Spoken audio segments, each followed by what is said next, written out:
सुबह का दृश्य, एक छोटा सा मिट्टी का घर। घर में माँ सावित्री चूल्हे पर रोटियां बना रही है। पिता रामलाल खेत की ओर जाने की तैयारी कर रहे हैं। उनकी 10 साल की बेटी गुड़िया हाथ में किताब लिए पढ़ रही है। गुड़िया, अरे बिटिया, जरा आटा तो गूंद दे। तेरे पिताजी खेत जा रहे हैं, मुझे भी काम निपटाना है। माँ, अभी स्कूल का होमवर्क पूरा करना है। अरे रहने दे सावित्री, गुड़िया को पढ़ने दे। बिटिया का मन पढ़ाई में लगता है तो क्यों रोकती हो?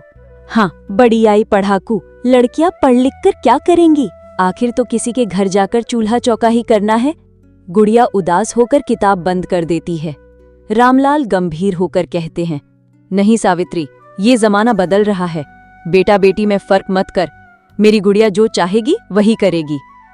कैमरा गुड़िया के चेहरे पर जूम करता है। उसकी आंखों में उम्मीद की चमक दिखाई देती है। गांव की चौपाल पर पंचायत लगी है।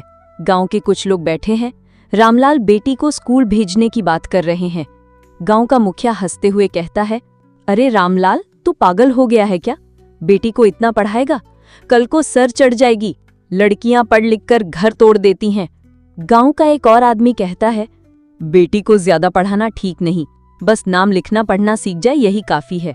रामलाल डटकर कहते हैं, नहीं, मेरी बेटी मेरा गर्व है। वो जितना चाहेगी पढ़ेगी। मैं खेत बेच दूंगा पर उसकी पढ़ाई नहीं रुकने दूंगा। गांव वाले हंसते हैं, लेकिन रामलाल अपनी बात पर अडिग रहते हैं। स्कूल का दृश्य, क्लास में गुड़िया सबसे आगे बैठी है। टीचर सवाल पूछते हैं और गुड़िया हर सवाल का जवाब आत्मविश्वास से देती है। टीचर खुश होकर कहती हैं, शाबाश गुड़िया, तुम पूरे स्कूल की शान बनोगी।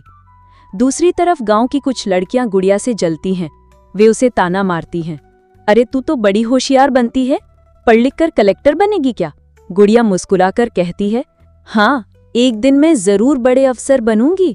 कुछ साल बाद गुड़िया अब 16 साल की हो गई है। वो इंटर पास कर चुकी है और आगे पढ़ाई करना चाहती है, लेकिन घर की आर्थिक स्थिति खराब है। सावित्री रोते हुए कहती हैं, रामलाल, घर में खाने को अन्न नहीं है। तू बिटिया को पढ़ाने की जिद छोड़ दे। शादी की उम्र हो रही है, अब उसके लिए रिश्ता देख। रामलाल गंभीर होकर कहते हैं, नहीं सावित्री, मैं खेत गिरवी रख दूंगा, मजदूरी कर लूंगा, लेकिन मेरी बेटी का भाग्य उसके हाथों से नहीं छीनूंगा। गुड़िया ये सब सुन लेती है और खुद से वादा करती है, मैं पिताजी का सपना पूरा करूंगी। शहर का कॉलेज, गुड़िया पढ़ाई करने जाती है। वहां कई कठिनाइयां आती हैं। फीस भरने के पैसे नहीं, किताबें नहीं और समाज की तानाबाजी, लेकिन वो मेहनत करती रहती है। एक दिन कॉलेज की प्रिंसिपल उसकी लगन देखकर कहती हैं, बेटी, तुम्हारी मेहनत देखकर कॉलेज ने तुम्हें स्कॉलरशिप देने का फैसला किया है। गुड़िया भावुक होकर पिताजी को बताती है। रामलाल की आंखों में गर्व के आंसू आ जाते हैं। गुड़िया अब IAS ऑफिसर बन चुकी है। पूरे गांव में ढोल नगाड़े बज रहे हैं। लोग खुशियां मना रहे हैं। वही लोग जिन्होंने कभी ताना मारा था, अब उसकी तारीफ कर रहे हैं। गांव का मुखिया शर्मिंदा होकर कहता है, रामलाल भाई, माफ कर दे, तू सही था। बेटी बोझ नहीं होती। अगर मौका मिले तो वो पूरे गांव का नाम रोशन कर सकती है। रामलाल मुस्कुराकर कहते हैं, बस इतना याद रखना, बेटा बेटी में फर्क मत करना। दृश्य 7, भावनात्मक क्लाइमैक्स। गुड़िया अपने गांव लौटती है। स्कूल में बच्चों को संबोधित करते हुए कहती है, आज जो मैं हूं वो मेरे पिताजी की वजह से हूं। अगर उन्होंने मेरा साथ न दिया होता तो शायद मैं भी किसी कोने में चूल्हा चौका करती रहती।